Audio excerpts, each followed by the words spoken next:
when it comes to the things that we have in our home, it isn't a space problem, it's a stuff problem. It's almost impossible not to talk about clutter and the impact that it can have not only on our feelings within our home, but overall on this simple and intentional life that we are creating.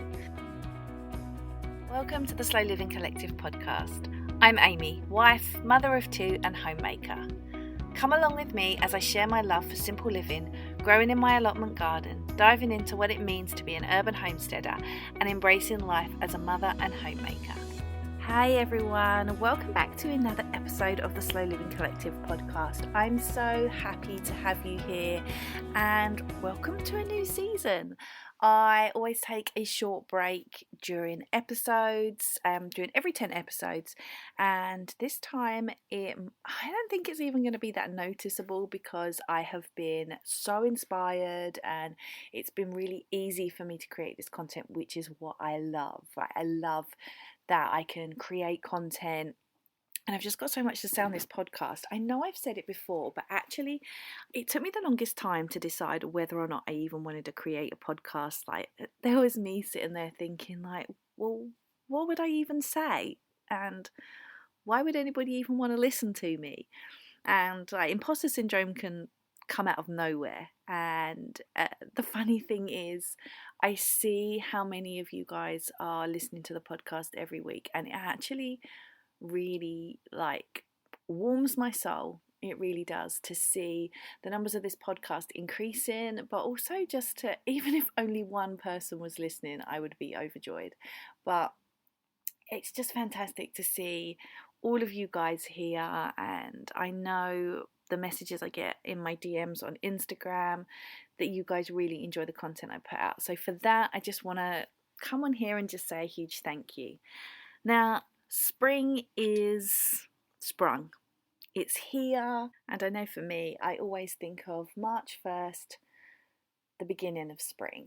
And I know, different people have different ideas about when spring really starts, but for me, the 3 months of March, April and May are the time that I'm really sort of settling into my spring routines and rhythms, and sowing seeds, more time on the allotment, longer days, more warmth. It's just a wonderful, wonderful time of year, and with that comes the urge to spring clean. It gets me every year, and today I wanted to talk about decluttering because it's a huge, huge topic this time of year, and it's something that I really do enjoy just taking part in. And we have recently decided that hopefully at some point this year we are going to list our home for sale and move to another property. We currently live in a 2-bedroom split level flat, and we have always loved living here. It is just it's just a lovely little home. It's been a wonderful home for us. We've lived here for over 6 years, and I kind of sad at the idea of leaving, if I'm honest, because we actually made a decision a long time ago that we would stay here, and we were quite happy with that. But actually, as time has gone on, we've changed our mind, and we've had some issues around the outside of our building. Because we're a flat, we are leasehold, and we just want to get as far away from leasehold as possible now. So we have a few things with the cladding, the outside of our building I've spoken about in previous episodes that we have to get sorted, but once that's done, very determined to move on and just find a new home for our family. We are not going to change things up too much. We're not really looking for more space. We are just looking for a freehold property. So we will be looking at a house, but we still want to actually keep things quite small, very affordable, as things can be in Hertfordshire where we live. But yeah, so I will obviously take you on that journey as and when it takes place. But for now, we are remaining in our split level flat until such time as we are able to move.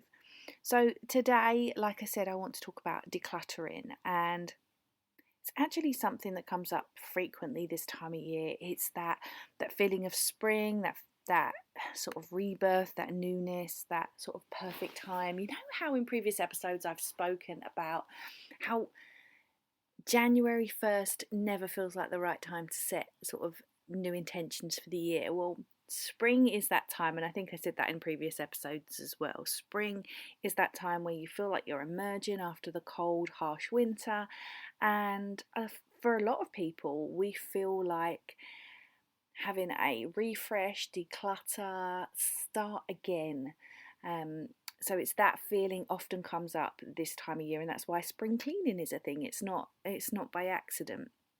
But also when we talk about slow and simple living, intentional living, having a simplified home, often decluttering comes up then as well. So it's almost impossible not to talk about clutter and the impact that it can have not only on our feelings within our home, but overall on this simple and intentional life that we are creating. And I don't know if I've said this in a previous episode. I feel like I've said it before, but who knows? The thing is, when it comes to the things that we have in our home, it isn't a space problem, it's a stuff problem. So we often, we say things like, oh, I've run out of space, so I need to move, or we don't have space for all of our stuff, so we're going to purchase a bigger house. And oftentimes, not in every situation, but oftentimes that is because we actually own too much stuff and we keep too much stuff, and we use our homes as storage facilities. Just think of that. Companies like IKEA and Argos, do huge ranges of storage furniture, ways that we can actually just store what we have. And when you kind of flip your thinking into, this place isn't a storage facility, it's my home, and actually analyze the things that you are keeping in it, you can sort of start with a fresh pair of eyes. And that's not to say that we can't have stuff. I'm not here to say I'm not minimalist at all, and I never will be. So I guess what I'm looking for is this sort of perfect balance between a home that isn't overcrowded, doesn't have too much stuff, and only has the things that we need, and the things that we can't live without, and not be a storage facility for things that we might want one day. And it's a fine balance. It is a fine balance too, because we have things that maybe we don't use every day, but we want to keep. There are things that are very personal to us. I have things that are very personal to me and that I do keep. I'm not here throwing everything out, but it's just this sort of fine balancing act of finding out what works in the space that you have, not being so overcrowded and crammed in and trying to fit every single little thing in, and then having to buy more storage furniture and everything just being crammed in boxes and different kinds of storage units, but just having this nice, calm and intentional flow within your home. Because I have found, like, when things are messy or cluttered, and clutter doesn't necessarily equal mess, but when things are cluttered and they feel cluttered, I've got too much stuff about, I feel that nothing feels like it flows very well, and I don't love that at all. And so, like I said, oftentimes within our homes, it's not a problem with how much space we have, and actually more about how much stuff we have. And I've used this analogy before about, if we took everything out of our houses, I think we'd pretty soon realise actually how big the space is that we have for the people who occupy it. And then if you then went ahead and only added back in the items that worked in that space, I think you'd find you'd still be left with quite an abundance of space to work with. And then if you then added back in only the items that were important to you or that you couldn't live without, alongside utilising the space you have in an effective way, then I think we'd all realise that actually living with less, living with only the essentials is actually the way to live within our space with ease. And listen, I'm not here to preach. I am no better. I'm always having to declutter. It doesn't matter how hard I work. What always happens is things just get overrun. More things come into your home, they get overrun, you declutter, and I really do think it is going to be a sort of constant cycle. And if you make your peace with that, then you can get on with your good selves. But I do think the way we view our homes, the way we view the stuff within our homes, and the answer to us is, okay, I'll buy another storage unit, or okay, I will move house. These things come with such huge privilege, right? Moving house in particular. I have found this in the years that I've been sharing living in a small home. I've lived here for 6 years. I've been on Instagram longer than that. And I guess in the last 3 or 4 years, I've shared more about my home and living within it. And obviously in the last 4 years as well, I've added 2 children to this home. My daughter just turned 4 and my son turns 2 in May. So, we are a two bedroom split level flat. We have 2 children, 2 adults and a cat. And, people were very quick to ask me like, oh, will you move now? Oh, will you move now? And, my answer has always been like, but I don't need to move. I fit perfectly in my space. We fit perfectly in our space. And it's just about utilising the space that we do have. And so I've always had people, like I said, being like, oh, are you going to move? Are you going to move? Are you going to move? And then obviously recently I've been sharing about, actually, yes, I might move. And then there's this sort of small group that are like, yay, you're going to move. Like they just won something. Like, I knew you couldn't stay in a tiny home. I knew you would move eventually. And yeah, it's just funny of people's perceptions on how society rolls, because actually all we're going to do is trade our 2 bedroom split level flat for a 2 bedroom house, and size wise we're not really going to gain anything. And I'm quite happy with that. But as a consumer based society, we're all taught and schooled to want more, to reach for the next bigger, better thing. And I talk about this quite frequently, how that is what it means to exist in our society, because we are a consumer-based society, and for us to be a cog in that wheel of consumerism, we have to be wanting to strive for the next biggest, better thing, and spending our money and buying the storage units and buying the stuff to put in the storage units. It's just how society flows.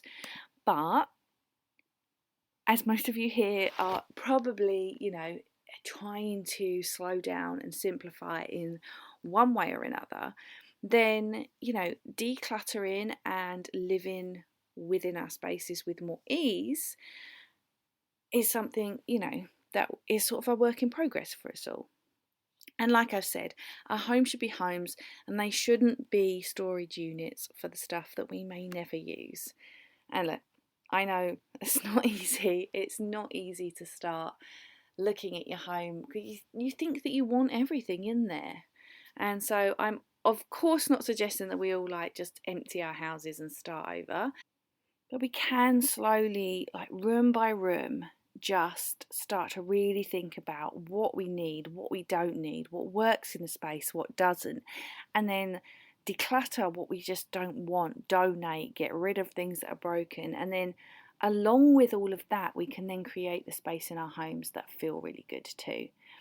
And so, like I said, overloading our homes is such a normal practice in the society that we live in, and it's so tightly woven with consumerism. Modern society keeps us purchasing, and what we end up with is homes full of stuff we don't need. And I'm going to tell you that it doesn't have to be this way. And you can absolutely start where you are and create a home that feels great, that works for you, that is easy to maintain, and will just help you start to embrace a more simple way of living. And I think once you start getting into decluttering, you'll actually feel a lot better. Decluttering is always my starting point when things are feeling a little overwhelming in my home, or if I feel like a room or a space just isn't working out. And it's completely normal. Life slips by and things around our home can build up really quickly. Case in point, my daughter has, like I said, just turned 4. So she has had Christmas.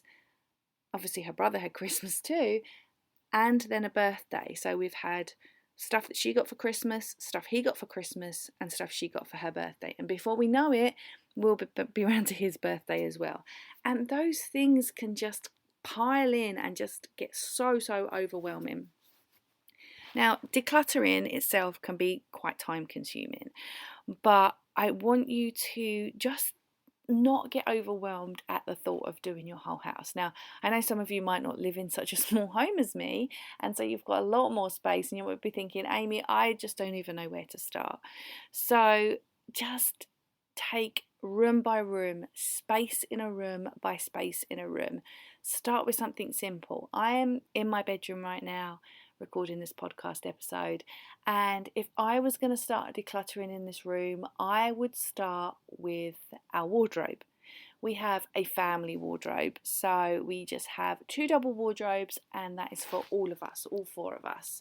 My husband and my son share one, me and my daughter share another, and we have pretty much half and half of each. So, we have a couple of drawers each, and then we have half the hanging space each, and that really works for us. Living in a small home, obviously, I didn't want to overcrowd the kids' bedroom with like wardrobe, and I just find like kids' wardrobes are just so ineffective in terms of space. And we have the IKEA Pax wardrobe system, which I find is really good on space. I've had a Pax wardrobe, I don't know, probably the best part of about 20 years almost. I got a Pax wardrobe for my bedroom when we moved when I moved in my mum's house, when we first moved into that house that she currently lives in. So I've had a Pax wardrobe for many years, and then we bought a Pax wardrobe when we moved here, and they're just so versatile. They are an amazing way if you're looking for new furniture. I find they're really good to actually create what you need in the inside, and sometimes that can be half the battle, because sometimes I feel like with wardrobes in particular, I appreciate I've gone off on a bit of a tangent here, but wardrobes in particular, I don't need long hanging space. I don't have long hanging stuff. And so, a wardrobe that is just like a traditional wardrobe has all this long hanging and then tons of space. So yeah, I just find the Pax wardrobes really good. But anyway, back to decluttering. So if I was going to be decluttering in this room right now, I would start with just the wardrobe space, literally just the wardrobe space. So it doesn't even have to be worrying about the entire room. It can literally just be a space in the room. So just take it bit by bit when you have time. This isn't something that needs to be completed in a whole weekend or a whole week. You can do this over several months. Spring cleaning doesn't mean you have to complete it all in the spring. Just take your time. In fact, I sometimes think like taking time, taking space by space and working on it bit by bit is the best way to do it. When I have been organising this room in particular, our bedroom, it's very easy to keep on top of. Now the wardrobe can get a bit over the top sometimes, because obviously you know what it's like with small children, constantly growing out of clothes, new clothes coming in, never know who fits in what I can save from my daughter to give to my son, and it's just all over the place. Actually, before I had children, I wish somebody would have told me that actually dealing with kids' clothes is a constant work in progress. Like, it's my full-time job. If I'm not washing them, drying them, and putting them away, I'm organising them, decluttering them, getting rid of them, getting new ones in. It's a lot. It is a lot. It's a full-time job. But that, as an example, is the nemesis for me in this room, and that is because, you know, it is just needs to be worked on all the time. And but the rest of this room is done. It doesn't ever require much maintenance. It just works, and that is because I've taken the time just bit by bit to sort that out. So when we come to decluttering, we're looking at creating a more simplified, more intentional life. And a lot of that, or a huge part of that, is just deciding what you want to surround yourself with. And so some of the tips I thought I'd share with you. Like I've been saying, take it slowly. One room or even one space within a room at any one time is completely enough. And you will feel more accomplished. I definitely find if you slowly make progress rather than if you pull everything out in one go and then you're like, oh my God, where am I going to put this all, and end up just shoving it back. So if you just take it like space by space, room by room, make it really, really manageable, I think you'll do much better. And this is probably a no-brainer, but I'm going to share it anyway. I like to create 4 piles in each space that I'm decluttering. I have a keep pile, a maybe pile, a throw pile, and a donate pile. Now, in the keep pile, I obviously keep it's everything that I want to keep, and it's everything that is non-negotiable to me and absolutely must stay. In the throwaway pile, I put everything is broken or cannot be donated. Then in the donate pile, I put everything that I want to part with, that I think can go on and have another life. And then in the maybe pile, I put everything that I'm not quite sure about. Now, I'm very lucky. I do have garage space here, and we don't use it for a car because the garage is too narrow, and so I could never get the children out. So I do have storage space. That's where I do things like store our toy rotation boxes, and I'm very lucky in the sense that 2 of my friends have older children than me, and we pass clothes down the line, and so they will often give me bags full of clothes. I'm so grateful for, like, my kids literally hardly ever do I ever need to buy them anything. And so I also store the clothes in plastic boxes down there so that I know, I can just pull it out when I'm changing sizes. And so that's really, really helpful as well. I am the end of the line. I need somebody to come and have a baby so that I can pass ours on. I have been just like listing them in bundles on Facebook Marketplace and just giving them away for free. But yeah, so as I was saying, the maybe pile. If you are lucky enough to have storage space, grab like a plastic storage box. And I told you not to go and buy storage boxes, but if you have a spare one, a box, a bag, whatever you've got, take your maybe pile and store it for a month. And if you don't use any of it, donate it. Come back to it and be like, okay, I didn't need any of that, because it's obviously not a non-negotiable, so it's not something that holds some value to you personally, because there are plenty of things that I have that I love that I would never use in a month, but these are things that you weren't really sure about whether you were going to keep anyway, so there's nothing, you've got no sort of anything attached to them. So if you haven't used it within a month, donate it. If you have more items that your space can handle, take another look at it, because I think you'll find you might be able to reduce it down further. And if you can't, maybe have a think, like, is there another part of your home that they may work in? I definitely don't advocate for just moving things around and never achieving an end point, but there might be things that can work better. I'm always picking something up and moving it to a different location because I think actually it'll work better there. My brain is always like ticking over, especially when you live in a small space and I feel like you are a lot more creative with the things that you do and the things that you have. So you just want to have spaces that feel more empty, free flowing, because when things get cluttered, it gets really, really overwhelming. So the less you have around you, the more calm and I think at ease you'll find things, because it impacts your entire life. Now, I couldn't talk about all of this decluttering without sharing something that I made for you guys. So I have some free decluttering checklists, totally free. All you need to do is just follow the link in the notes. You should be able to find them. If not, just head to my website, which is theslowlivingcollective.com, and you can download the decluttering checklist from there. And yeah, so you can print them, you can download them, utilize them, use them as jumping off points, and just dive into enjoying decluttering your home and simplifying what you have. And I promise, I think you'll start to feel a little better.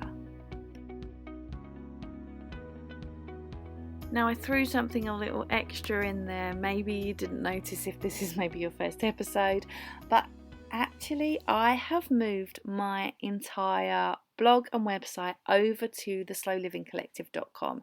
So if you have been following me for a long time, you'll know that I had my old website. I've moved everything over now to theslowlivingcollective.com. It is exactly the same. It looks absolutely no different. Everything is still there. All you need to do is just head over there, and you'll find everything in its normal place. So it doesn't look any different, just a different web address. So that's theslowlivingcollective.com. So that's pretty much the rundown on decluttering. Take those checklists. I'll leave a link in the notes for them. Like I said, you can also head to my website, theslowlivingcollective.com, and you can download them there as well. They are completely free, so just download them, utilize them, enjoy them, and just enjoy your spring cleaning, enjoy your decluttering, and enjoy creating a simplified, more intentional home, because I promise you'll start to feel better when you sort of see these things come to fruition.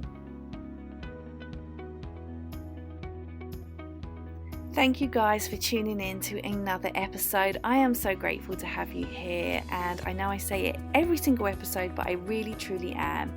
If you are able, I would love to see you guys give me a rating or a review, just because it really helps this podcast find more people who are waiting for it, who are ready for it.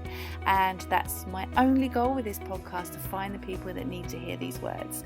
So all you have to do, whatever platform you're listening to your podcast on, just head to the reviews and find where you're able to leave a rating or review. It really, really, really helps this podcast be found, and I would just be so beyond grateful.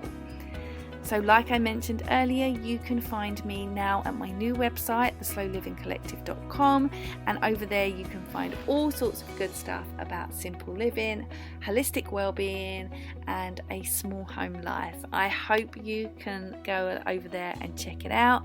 As always, you can find me on Instagram at lifeonplot44. And I think that's all I've got for you today. So I will catch you in the next episode. Thanks so much for listening.